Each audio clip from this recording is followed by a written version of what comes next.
আসসালামু আলাইকুম। হ্যালো প্রবাসী বন্ধুরা, কেমন আছেন? আশা করি আল্লাহর রহমতে আপনারা অনেক অনেক সুস্থ আছেন।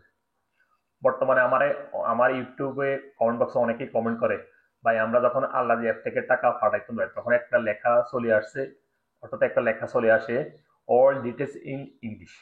এবং কিনা ফেসবুক পেজেও আমাকে অনেকে কমেন্ট করে, তখন আল্লাহ অ্যাপ থেকে আমরা টাকা ট্রান্সফার করি তখন এই লেখাটা চলে আসে, একটা অপশন চলে আসে all details in English. So hello viewers, কি জন্য আসে দেখুন, আমি একটু সমাধান দেওয়ার জন্য চেষ্টা করতেছি।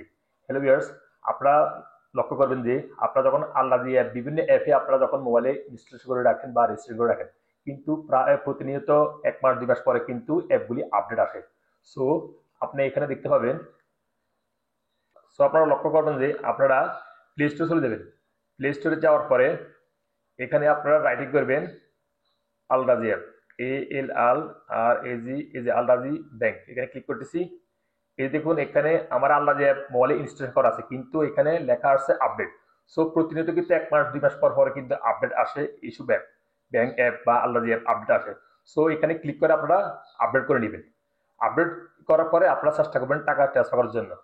এবং যদি তারপরে যদি না যায়, এই লেখা আসে অল ডিটেলস ইন ইংলিশ, তাহলে কি করবেন আপনারা দেখুন, আপনারা যদি আপনাদের মোবাইলে, এই মোবাইলে যদি কোনো বাংলা কিবোর্ড থাকে বা অন্যান্য ল্যাঙ্গুয়েজের কিবোর্ড থাকে, তাহলে কিবোর্ডগুলি রিমুভ করে দিবেন। রিমুভ করে দেওয়ার পরে আবার চেষ্টা করবেন টাকা পাঠানোর জন্য।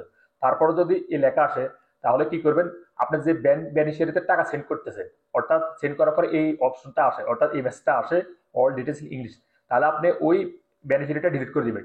ডিলিট করে দেওয়ার পরে আপনারা পুনরায় আবার বেনিফিশিয়ারি অ্যাড করে আপনারা টাকা সেন্ড করবেন, তখন কিন্তু টাকা চলে যাবে আর এই লেখা আসবে না।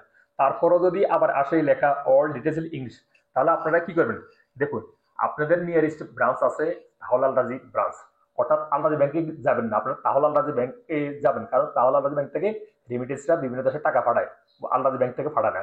ওখানে অনলি ফাইন্যান্সিয়াল কাজ করে সৌদি আরব। সো আলরাজি এই তাহলে আলরাজি এই ব্যাংকে গিয়ে আপনারা ওই স্ক্রিনশটটা নিয়ে যাবেন এফএল। দেখুন আমি যখন এই বেনিফিটের টাকা পাঠাই, আমার এই মেসেজটা আসে অল ডিটেলস ইন ইংলিশ, তাহলে আপনার তাদেরকে ওই মেসেজটা দেখাবেন। তারপরে কি করবেন, আপনার কিছু টাকা সাথে করে নিয়ে যাবেন, অথবা আপনারা আপনাদের অ্যাকাউন্টে কিছু টাকা ডিপোজিট করে রাখবেন।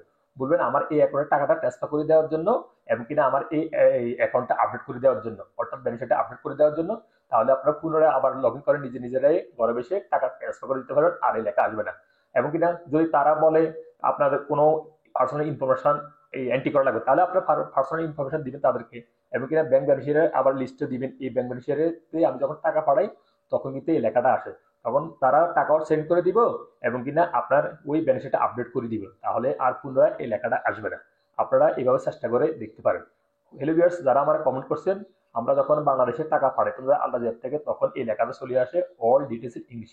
সো তারা এই পদ্ধতি অবলম্বন করতে পারেন, বা এইসব আমি যে ইনফরমেশন গুলি দিচ্ছি এগুলো আপনারা ব্যবহার করে দেখতে পারেন কিভাবে আপনারা ব্যাংক মেশিনে অ্যাড করবেন, বা কিভাবে ব্যাংক মেশিনে অ্যাড করে বাংলাদেশে টাকা সেন্ড করলে আপনাদের এই লেখা আর আসবে না all details in English. So hello viewers, আশা করি আমার অডিয়েন্সরা বুঝতে পারতেছেন আপনাদের কি জন্য এই লেখাটা আসে, যখন আপনারা বাংলাদেশে টাকা সেন্ড করতে যান আলাদা থেকে, তখন এই লেখা কি জন্য আসে। সো আপনারা এই পদ্ধতিটা অবলম্বন করলে হয়তো আপনাদের টাকাটা যাবে আর এই লেখা আসবে না। সো হলিভার্স, আজ এ পর্যন্ত এই ইনফরমেশন নিয়ে, গুরুত্বপূর্ণ ইনফরমেশন নিয়ে দেখা হবে এরকম অন্যান্য ইনফরমেশন নিয়ে পরবর্তী সব অন্য কোনো ভিডিওতে। সেই পর্যন্ত আপনারা ভালো থাকবেন, সুস্থ থাকবেন। আল্লাহ হাফেজ, বাই বাই।